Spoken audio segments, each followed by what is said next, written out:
Hi everybody. The series of videos you're going to see are taken from my Facebook Live that I've been doing in the evenings of the build of this aircraft. Now, one reason I've done this is it's just so much easier to plug in my webcam to my computer, stream it onto my Facebook. People can ask me questions. So the videos you're going to see right now, you'll notice that sometimes I'm answering questions and it's not me hearing voices in my head. It's actually people on my computer asking me questions while I'm just building things. The reason I've done this is it just got too much work to try to record a video, edit that video. Sometimes I would have to edit sound into it because my camera's audio didn't work good with my external microphone audio, and it just became a pain in the butt. So what you're seeing right now is a series of videos of me building the airplane, but it's through my Facebook Live. Now, these first videos were really crappy quality and the audio was crappy, and as I kind of figured out what I was doing, it got much, much better. So understand the first series of videos you're seeing here are crap quality, but then they get much better toward the end. I have about 24 hours of videos I recorded over the last month and a half, and I'm going to try to get each one of them up as about 30-minute pieces or less here on YouTube. So thanks for watching, everybody. I love all my followers, I love all the emails, and I love all the support. Have a great day and rock on. A little bit of housekeeping with some emails I've got. I'm going to do a video very soon on the radio system for this. A lot of people may not know this, but you can only run servos so far from your receiver before it's not that you lose the voltage of the servo, which it does go down some. And if you're running a 6 volt or a 7.2 volt system, you won't have that much of a problem getting down to the 4.8 volts that you need for a servo, or around 4.8. I can't remember what it is right now. So the thing is that I use S-Bus, which Futaba makes, and basically what S-Bus does is it uses more like a data signal, almost like a Cat5 signal that goes out, and each servo is programmed to have its own address of where it shows up in the channel list on the radio. So if you think about the S-Bus system, you have a much stronger signal going out to all the servos. On a regular receiver, if you like run 12 or 14 feet, I did a lot of testing about 20 years ago, well, no, about 15 years ago. And if I had one servo at 25 feet away at work, but I put 2 servos, it would only work at 19 feet. And if I put 3 servos, it came down pretty close to like 16 feet. And if I ended up with like 10 servos or 15 servos on it, I had to have all of them within about 2 feet of the receiver. Now, there's ways around that by adding other batteries in the line, but on the S-Bus system, it doesn't matter how far the servo is. Well, I don't want to say it doesn't matter. 300 feet, it might not work. But I've tested 30 feet of wire between the servos on S-Bus and have 0 glitches. So now we're going to talk about this. As you can see, it's sitting on landing gear now, which is really exciting. This took me a week longer than I thought it would, but I've been really busy with my family and work, and this is a hobby. It comes pretty much dead last. But what's kind of exciting here is if you look, you see I've got a 20-pound barbell here, and I've got a 20-pound barbell on the other end. So that's 40 pounds that's sitting on this fuselage right now that weighs 15 pounds. Okay, and if you look at the way the suspension works, the torsion bars worked out absolutely freaking perfect. So I'm really, really happy with this. Now I'm going to let this sit for a couple of days like this, and if my fiberglass rods start to get a memory in them, then I can just add a spring from here up to this deck, and the springs will help supplement the load. But hopefully you can see well enough how the suspension is working on this, and I'm really, really happy with it. And I might cycle test it like that just to see what happens to the fiberglass rods. I did get a pretty lengthy email asking me how I came up with this torsion bar idea. And torsion bars have been used a lot. My 18-foot trailer I pull my airplanes around actually has torsion bars on it. I used to do front brakes on Volkswagen Bugs like the 1968 or 69. And I think it had torsion bars. I don't remember seeing springs on the front of it, and I might be totally wrong. I'm sure somebody will correct me. But there was some cars I worked on when I was a kid that didn't have front springs, so they were torsion bars. And it might have been a Porsche 914-6, but because I worked on one of those for a while. But some car when I was younger had torsion bars, and that's one reason I came up with this. Another reason I love the torsion bars is it's extremely light. I mean, you think of a fiberglass rod, ½ diameter, doesn't weigh anything for the amount of strength it's giving me. Another interesting thing, now that I got it sitting on this, the nose wheel is going to be made up of these two tires. Hopefully you can see that well. Yeah, you can. And it will be on a strut. And then these two tires sitting over here will be on a strut. So there'll be two struts. So I'm going to have 4 front main gear wheels like you see on some of the big Russian transport things that have dual nose gears. Now, I thought about just doing one axle and having 4 wheels on it, but that puts an awful lot of weight on this aircraft on that one strut. I want to have 2 struts, if that makes sense. An interesting factoid about this airplane is I measured today the inside of the cargo bay, and it's 97 inches long. So I have an 8-foot long cargo bay in this. And it's going to be really interesting on how it works as far as cargo, because I'm going to have such a massive range of CG. That's another reason I want the big beefy nose wheel, is if I get something pretty far forward of the CG, it won't damage the nose gear. Of course, I'm going to have to take into account how far out that CG can go, and my elevator still have enough authority to fly it. I did have a crazy idea, and I don't want to add any more weight because this plane's already going to be around 55 to 65 pounds empty, and I can't exceed 77. I really want this to be around 77 empty so I can carry 20 pounds of candy and cargoes and whatever. But one of the ideas I've had, and I'm not sure how many people know this, and let me find a scrap piece of foam. But as you know, elevators on airplanes work like this, okay? If the plane's a supersonic, it's a flying stab, and I'm not going to get into all of that because there is no airplane that I remember that has an elevator like this that goes supersonic. If you read the book about Chuck Yeager, when he took the X-1 supersonic, the only way he was able to control pitch was with the trim, and the trim moved the whole stabilizer. His elevator was pretty much just didn't work. The thing that comes out of this, though, is if you look at jumbo jets, the entire stab is the trim. Okay, on most jumbo jets. I'm not going to say every jumbo jet, okay, because somebody's going to point out that I'm wrong. Hang on a minute. Somebody posted something. Oh, yeah, the Antonov front landing gear. Perfect. So I'm really thinking about making my horizontal stabilizer become my trim. And then I have my elevator, and I can dial that in pretty easy on my radio. The reason I would like to have the whole horizontal stabilizer moves in my trim is that way if I have a massive CG difference, which means I'm nose heavy, I won't end up having my elevator way up here as my trim. I would have the whole stabilizer move. The problem with that is that you mechanically have to have 2 really big 250-ounce servos, because you find that basically the center of pressure of your stabilizer, and you make that a hinge, and then you're going to have a servo on each side that would actually move that entire stabilizer as your trim, and your elevator is only for pitch. I don't know if I'm going to do that, but if this plane's CG is way off, I'm going to have some massive elevators. And the problem with massive elevators is flutter.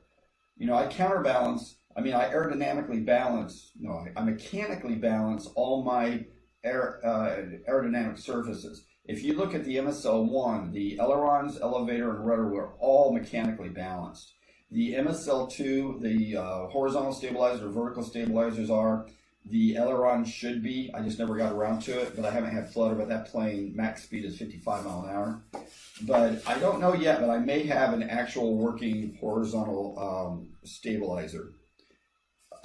Now, one thing that, another thing is, each one of these has a pneumatic brake, so I have 8 wheels, each with brakes. So unless I'm on wet grass, I think I can probably lock these up and run the engines at full throttle. Another thing that I did, and this is what's absolutely insane about this airplane, but it also makes me nervous, okay? I'm building an airplane where I've never gone before, a big foam, and I mean big, it's got a 20-foot wingspan. Some of my math coming out on this has the wing loading, like the cube wing loading of like 3.2, which is lower than a glider, okay? So my wing loading on this airplane is going to be so crazy low. That's if the weight comes in the way I think it is. Hopefully this doesn't go over 77 pounds. If it does, then I'm going to have it truly inspected by an AMA inspector. But if it ends up at 55, 60 pounds, this plane is going to be an absolute floater. And what's going to be interesting, though, is each of my motors are good for about 2,800 watts. So I'm going to have over 10,000 watts on this airplane, which gives me a watts per pound of about 150, which is almost aerobatic. Now, this airplane won't be strong enough, I don't believe, to go fast enough to do good aerobatics. I mean, hopefully I don't get stupid enough where I want to even try a loop in it. I want this to be a transport cargo airplane, not something that I'm doing loops and rolls and stupid stuff with. But that's kind of what this update was about, was to show off the suspension on this. Because if you've been following all of my videos, you know the headaches I've had with designing this. And, you know, the first, where they're at, I threw them away, I think. The first 3D printed parts just didn't handle the torque and they failed. So I made these metal, what I call trailing links. If you watched, you saw me braze them and make them. They have turned out absolutely perfect.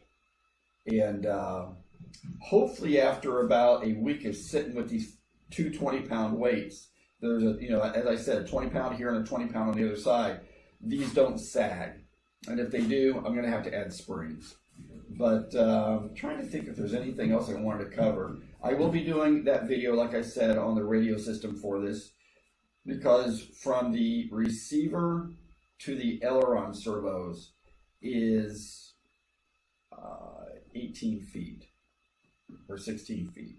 And with the S-Bus system, I put the servos out there. Now, one thing about the S-Bus system that a lot of people are confused about is the S-Bus servos are crazy expensive, but they're really neat servos, because a true S-Bus servo, you can have your radio set up with telemetry that you can understand how much torque you're putting on that servo. You can understand how hot that servo motor is running. There's all this data that comes back through telemetry. I do that on the MSL too, but on this airplane, I'm using these little boxes, or not boxes, they look like jumpers. But in it, I can program what the servo number is. So when I plug a servo into one of the 3 wires, like if I plug a servo into this, I can actually program this box to say that is channel 18.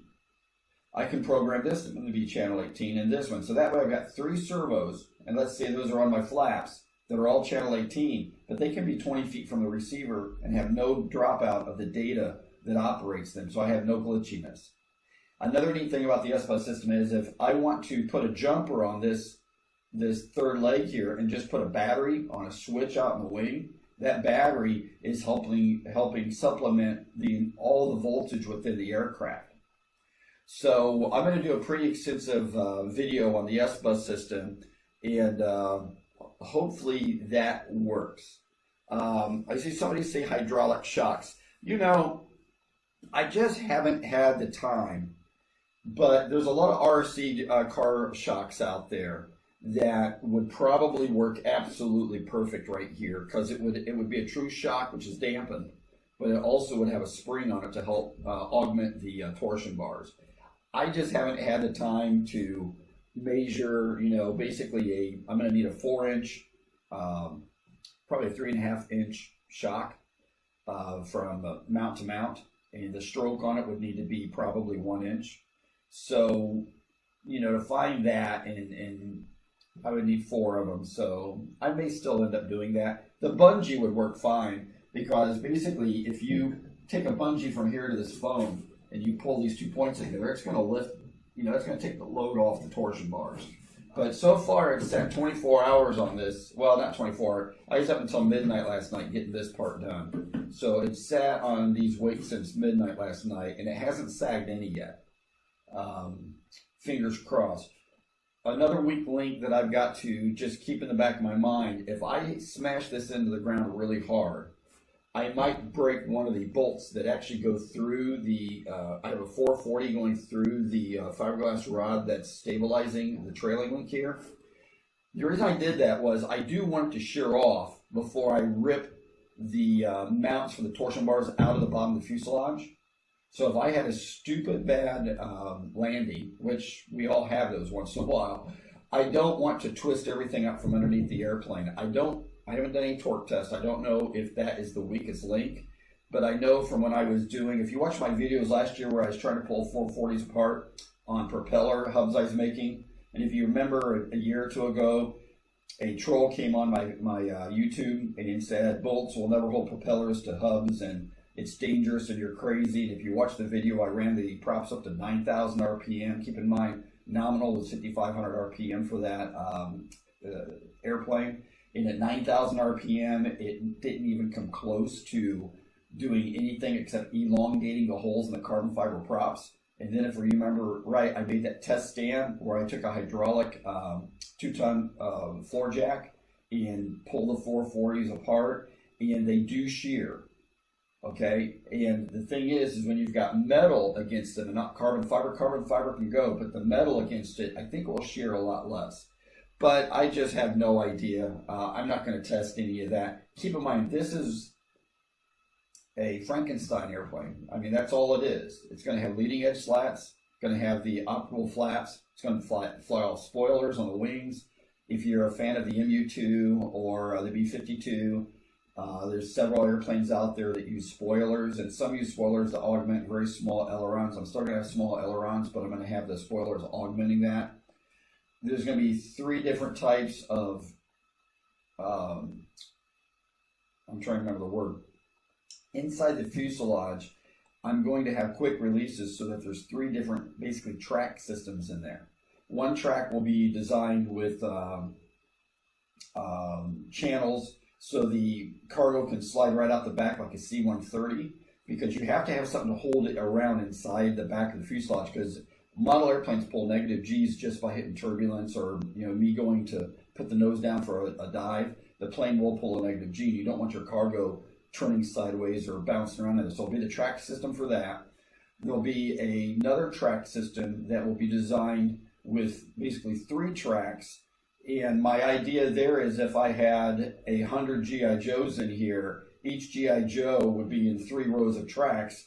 And I have a motorized, basically a sail winch that would just pull all the G.I. Joes out the back. So I think, and I don't know if I could ever afford to do this, I can drop 100 G.I. Joes out of this across the sky like they're paratrooping in. And the last track is going to be basically a very, just right on the CG, a slide rail that will have a jack screw on one side that will motorize push, and it will be able to push a 20-pound object out of the back of it, like a tank, an RC tank, stuff like that. I'm also going to experiment, but I'm not promising I can do this, but I've got a bunch of really cool drone friends that I want to create a way that on their landing gears or whatever they sit on, we put little steel plates on it, and I'm going to have an electromagnetic floor in this. So basically, I'm just going to have a switch that when the switch is on, it will become polarized and hold their drone down until I release it, and it would release it. That way I could fly the airplane up in the air, open the cargo door. When they're ready to take the drone off, I'll release the magnet, and then they can take off. And if they come back in and land, as soon as they touch, I can flip the switch and hold it down. Now, I know that sounds batshit crazy, okay? But it's so easy to do.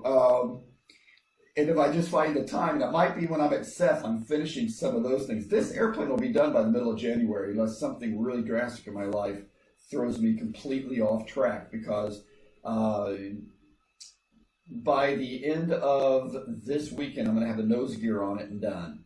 Then I'll go to the back door, and then I'm going to do the horizontal stabilizer and the vertical stabilizer, and then I'll go back to the wing and the cells. And, you know, the landing gear set me back a week, but I feel like I'm doing really, really good. Man, that thing is big. Very cool. I think it's really awesome that all of you get on here to watch this. I can't read all of these very well because I have a small little thing that's popping up and down. Anybody who comes in later and can post and ask a question, that's fine with me. Probably won't do another video until Friday night or maybe Saturday night. I'm trying to get some stuff done at work tomorrow. I'm working tomorrow, and then tomorrow night is family night, and Thursday's family, and Friday's family, and then I'm going to get back to this on Saturday. So I might post a couple of random pictures late at night, around midnight or so.